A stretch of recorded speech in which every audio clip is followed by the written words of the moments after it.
Hello बच्चों, चलिए प्रश्न को पढ़ते हैं और समझते हैं। यदि E1 व E2 स्वतंत्र घटनाएं हैं जहां E1 की प्रायिकता 0.3 है तथा E2 की प्रायिकता 0.6 है, तो निम्न के मान ज्ञात कीजिए। हमें ज्ञात करना है E1 और E2 की प्रायिकता।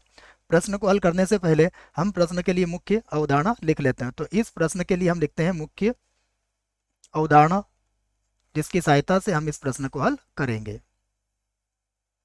तो मुख्य अवधारणा में सबसे पहले हम लिखेंगे कि यदि ई और एफ स्वतंत्र घटना हो तो उसका क्या प्रतिबंध होता है। तो यही बात मैं लिखूंगा कि यदि ई तथा एफ स्वतंत्र स्वतंत्र घटनाएं है, तब तब E1 और E2 या E1 सॉरी बच्चों, ई और एफ की जो प्रायिकता होगी वो बराबर होगी ई की प्रायिकता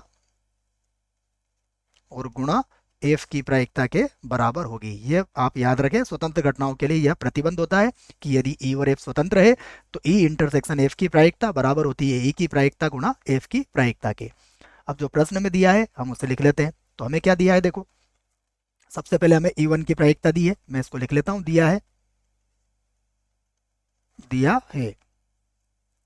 हमें दिया है ई वन की प्रायिकता। ई वन की प्रायिकता है 0.3। उसके बाद ई टू की प्रायिकता, E2 की प्रायिकता ये दी हुई है हमें 0.6। और यहां पर हम लिखेंगे कि यदि यदि E1 तथा E2 क्या है, स्वतंत्र घटनाएं हैं, स्वतंत्र घटनाएं, पूरा लिखेंगे हम, घटनाएं हैं, तब तब हमें याद होना चाहिए जो सूत्र मैंने मुख्य अवधारणा में भी लिखा है। तब E1 सर्वनिष्ठ E2, या फिर हम E1 और E2 भी ऐसे कह सकते हैं कि प्रायिकता बराबर होगी E1 की प्रायिकता और गुणा E2 की प्रायिकता के।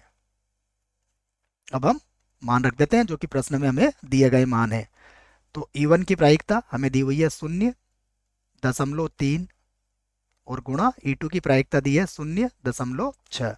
इनका गुणा कर सकते हैं हम, तो ये हो जाएगा 0.18 और यही हमारे प्रश्न का उत्तर होगा। आशा करता हूँ आपको इस प्रश्न का उत्तर समझ में आया होगा। धन्यवाद।